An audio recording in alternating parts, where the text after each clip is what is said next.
Também, segundo vídeo de religiões comparadas, é tanta matéria que eu acabo infundindo aqui na minha mente uma matéria com a outra e quase que eu crio uma nova matéria.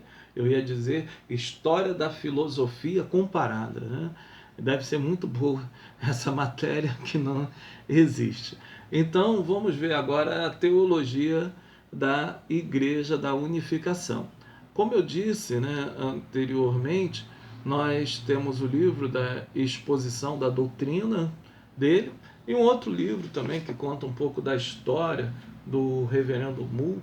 É esse livro aqui que eu ganhei de presente do meu amigo pastor Roberto, que é da Igreja da Unificação, né?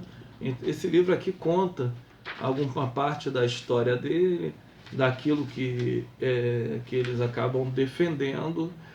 Também é um ponto de vista da própria Igreja da Unificação, concernente ao Reverendo Mu. E eu vou passar para vocês o outro livro que eu tenho ele aqui, está em algum local, mas eu tenho ele em PDF. Então, a teologia da Igreja da Unificação, ela tem alguns pontos que vão divergir com o cristianismo ortodoxo ou o cristianismo ocidental. De uma forma geral, o cristianismo oriental, o que nasceram de igrejas orientais, ele é muito diferente do cristianismo ocidental. Até mesmo porque o sincretismo religioso não é tão escondido como é escondido no cristianismo ocidental. Nós temos um sincretismo religioso muito grande dentro das igrejas do Brasil. Mas quando você fala disso, as pessoas quase morrem do coração, né? Então, mas no Oriente não é dessa forma. As filosofias orientais são sempre bem próximas e assim acabam criando uma nova perspectiva doutrinária. Então, dentro dessas teologias, iremos ver algumas declarações que estão baseadas, baldrameadas dentro da teologia. Dizem que a positividade e a negatividade básicas de Deus são atributos essenciais do seu caráter e forma. Eles acabam chamando de positividade e negatividade divina a sua masculinidade e feminidade, que acaba trazendo a Deus um caráter visível universal.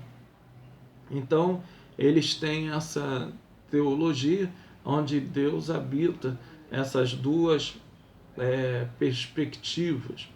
Contudo, né, eles acabam trazendo uma forma, a Igreja da Unificação, aonde que a forma visível de Deus é uma forma de homem.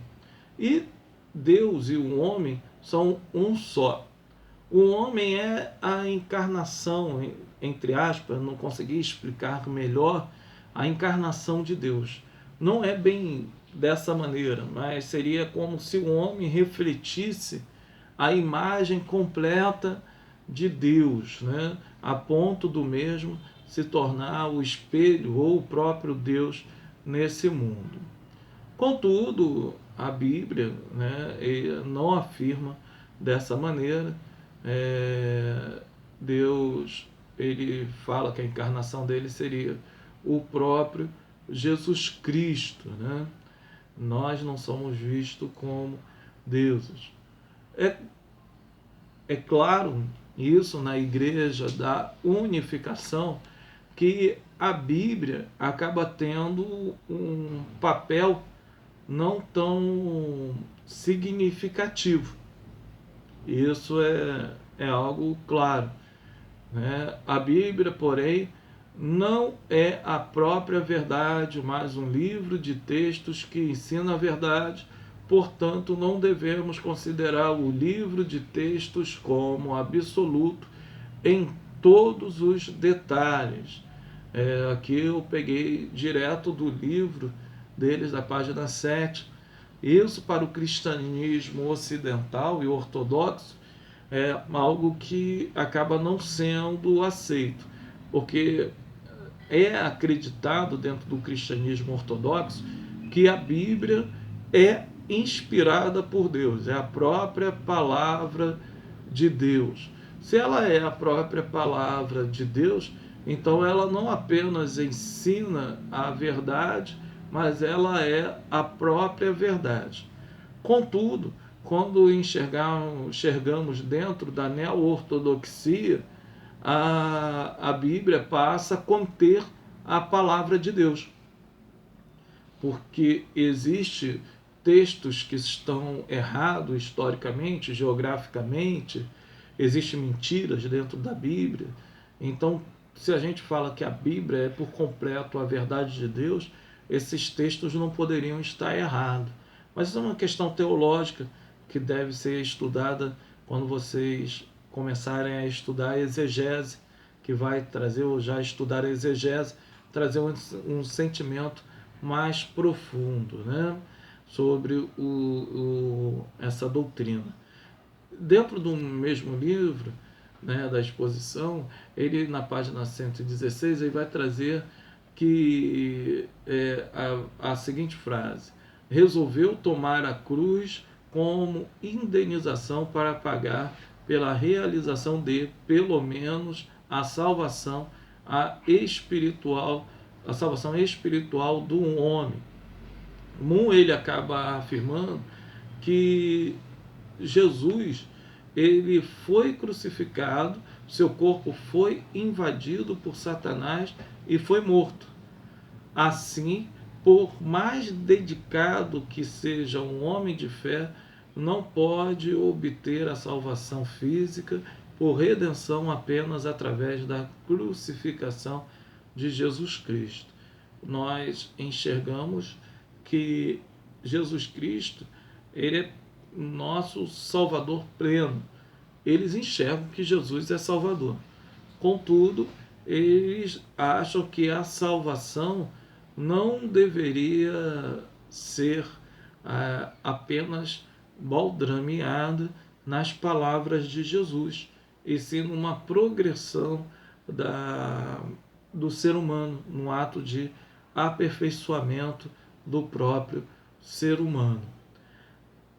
Eles também acabam dizendo, né, que Jesus ele não é Deus, né, propriamente Deus, entendido dentro dos termos da teologia do ser humano, dentro da teologia ortodoxa.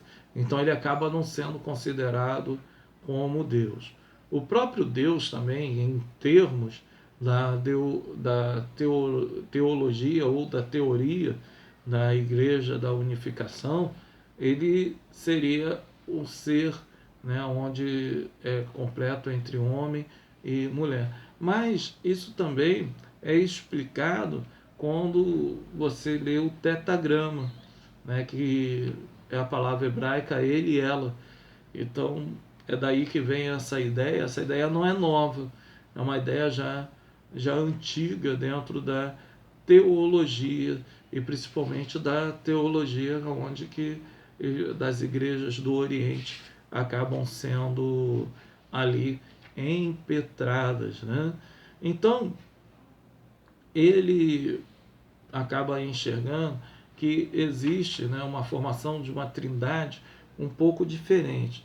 A trindade dentro da perspectiva do reverendo Moore, ela era formada entre pai, mãe e filhos, que são a família. Logo seria o Deus, o Espírito Santo seria a mãe, e os filhos seriam os homens, né?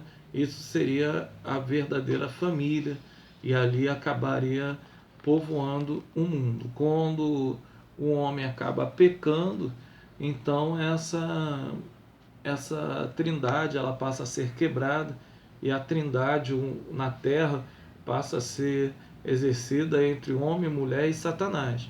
Então deve-se um homem abster-se do pecado para restaurar a trindade natural, onde seria o homem, a mulher e Deus, que estaria trazendo a restauração para o mundo. Então vamos ficar aqui no segundo vídeo, né, desta aula, e vamos caminhar para o terceiro.